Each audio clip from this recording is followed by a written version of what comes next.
sanctions needed? No, nothing other than we accepted the mistake in the process from very early in the piece. We understand the AFL's need to sanction us in this situation, and we accept the penalty that's been outlined. What does the soft cap do to get from the How does it affect you? Look, it obviously means that it's $50,000 that we can't spend on anything else in our program. So there's no doubt that any fine that ends up in your soft cap has an impact. What that ultimately means, I can't define right now, but it'll have a significant effect. Now you've had a few days to sort of reflect on things. On Monday, you're obviously very apologetic and closed up the issue. Now it's sort of a week or so on. Have you got further clarity on sort of how Dr. Fisher came to his decision and how he feels about it now? No, I think we answered that question very early in the week, Theo, in saying that upon reflection on Sunday morning, Mark Fisher believed that he should have done the SCAT test on Aaliyah immediately, and on the basis that he didn't do that, we've done everything else that we've done this week. So people need to be aware that these are judgment calls that are made by eminently qualified people, doctors. They need to be able to get them right, and in this situation he's saying he didn't. But Mark Fisher has been a sports doctor for 40 years. Our faith in him absolutely remains, but we also acknowledge the need for these decisions to be made correctly. Not a question at all, Dr. Fisher, or his credentials, but when you look back on how the decision was made and how the error was made, do you have a full understanding of his thoughts and his process that led him to make the decision? Well, his thoughts are his thoughts. It's based on judgment of his entire experience, plus a knowledge of what the concussion guidelines are. As I said, he's mentioned that if he had his time again, he would make a different decision in the heat of the moment, and I think we need to accept that. We also need to accept that he's been good enough to put his hand up. He's a man of the highest integrity, and people make mistakes. Now, this is a high-stakes game where we would clearly prefer mistakes aren't happening, but they do, and you can only deal with the circumstances from there. Have you looked at how the club has handled, I guess, concussion guidelines previously, given some players have come weighed in on the issue this week? Well, we constantly review our processes, whether it be medical, coaching. We're dealing with an issue right now, which is specifically to Aaliyah and Lockie Jones, the collision between them. So that's what I'm here to talk about right now. The ones that you're referring to, look, I don't think have been represented in the right way by you or a number of other people along the way. But I don't think that we should confuse those issues with what we're dealing right now. What happens when you said the AFL is still going to work with the club on the process and education process moving forward from here? Yeah, so the AFL require our team of medical professionals to go through another briefing with them this afternoon, and that will happen. The AFL, I'm sure, will also take some learnings from the way that the process unfolded, both on the bench, in the box. What else might it have been that they could have done differently? And let's hope that we leave this situation with some more things that the AFL can consider in their concussion guidelines into the future. We all know that brain health is an important issue that we all need to take seriously. How are the boys? The boys, I'm really glad you asked. The boys are going really well. They're obviously progressing through the protocols from here. We hope that they can both be available at the earliest possible point, but clearly we won't take any chances on that. But they're both okay right now. Do you feel that the fine is fair?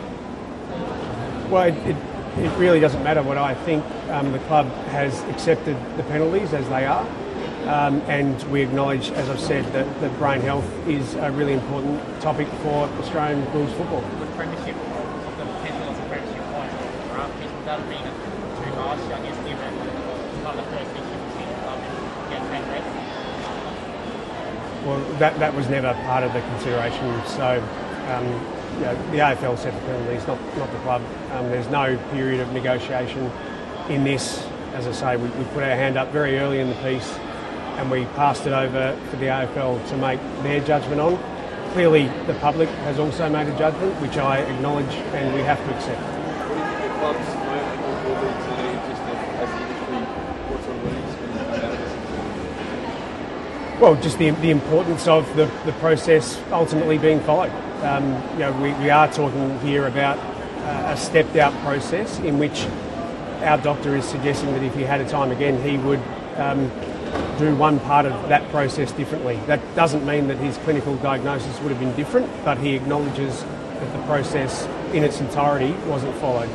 Just Leah's, the way he presented, because I know Ken and you've said that Leah seemed fine on the bench, and I saw him give a thumbs up, so moments after the collision, Leah seemed fine. So just the way that he presented to the doctor that maybe it's not as bad as it Well, the doctor makes a decision based on the video evidence that he can see at the time and a stepped-out process that is part of the concussion guidelines. His error in this circumstance was to not go straight away into the SCAT-5 test, which, as I've said now ad nauseum, was the key part to this. It's the key part that he wishes he had again, and we've acknowledged that from minute one.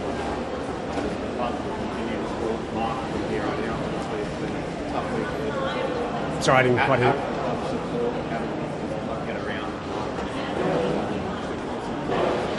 Yeah, look, I mean, as you can imagine, I've been in dialogue with Mark, every 4 or 5 hours as the situation has unfolded through this period. We can only try and make sure that he knows that the club is 100% supportive of him. We are thankful of the work that Mark Fisher has done with our club since back in 1997. He, before that, was a doctor at South Adelaide in the SANFL for 15 years. He's been to numerous Olympic Games and Commonwealth Games. He is an eminently qualified doctor who we have great faith in, who, in this circumstance has had an error of judgment. I'm fine, yeah. That's right. Yesterday, Ken said probably for the first time publicly that he wants to stay at Port Adelaide. There's been a bit of speculation about whether other clubs will come to him. Does that change your point of view in terms of now you've got at least one component of the two components locked in and he does want that? Yeah, look, in theory it should make the conversation easier when it happens. Hearing Ken say that his best case is at Port Adelaide is obviously a big tick for that side of the negotiation. When we get to having the conversation with him, it probably means that the threshold is a little bit easier to work through if we get to that point. Do you want to get it wrapped up by the end of August? Well, with a number of times I've heard Ken and David say August, I think that there's some push to get it done in August. Does it become a distraction at all? It's not a distraction for Ken or for I mean, probably best asking the players, but I think, as you mentioned before, on the basis that they are very good at compartmentalising most things that live around them day to day, whether it be this situation that we found ourselves in the last week, or coaching appointments or reappointments or whatever they might be. I certainly have a great deal of faith in our players to be able to deal with what's in front of them, and right now for this week that's been training, that's been getting to the airport here now, and obviously going to Geelong and facing a really high quality opposition after 3 weeks that we've been slightly off the boil. France is 7 goals in the showdown, comes out to 22. What's behind that, and you think you're unlucky? Come out. Well, if you want to hang around after this, I'm tipping you'll see Frankie coming with us to Geelong. Certainly you can say that he was unlucky. We do have Willie Rioli coming back into the team though, so unfortunately someone has to miss. And right now, with the way that the teams need to be announced, that's Frankie. Good. Thank I'm you. happy to keep going if you've got any more. I've got one on the light of scooter. Give it to me. I'm not leaving here until you think you're done, Theo. Well, yesterday, Kenny had a pretty robust conversation with him and said in the press that he's one that you're sweating on. How is his fitness? Is he managing the knee week to week? Is it something that could affect him longer term? Yeah, look, Scotty's situation is definitely week to week. We've got to make an assessment right now as to whether we want to continue to push him or potentially look at other alternatives. I think the reality is on the basis that he's not going to be playing this game, we might have to consider what the other alternatives are. Is that Steve? It could be. It could be. What about Charlie? I think he had a track early, like he was briefly yesterday. Is he going to Look, I think Charlie's unlikely to play. Is that a longer term issue or just this week? No, I think it'll just be, if he is out, it'll just be this week. We've got to obviously a couple of things to tidy up before we hop on the flight. But I think that, as I say, at this stage, Charlie's unlikely to play, and I think right now I'd be saying that Kane Farrell is also unlikely to travel he's just developed a bit of an illness overnight.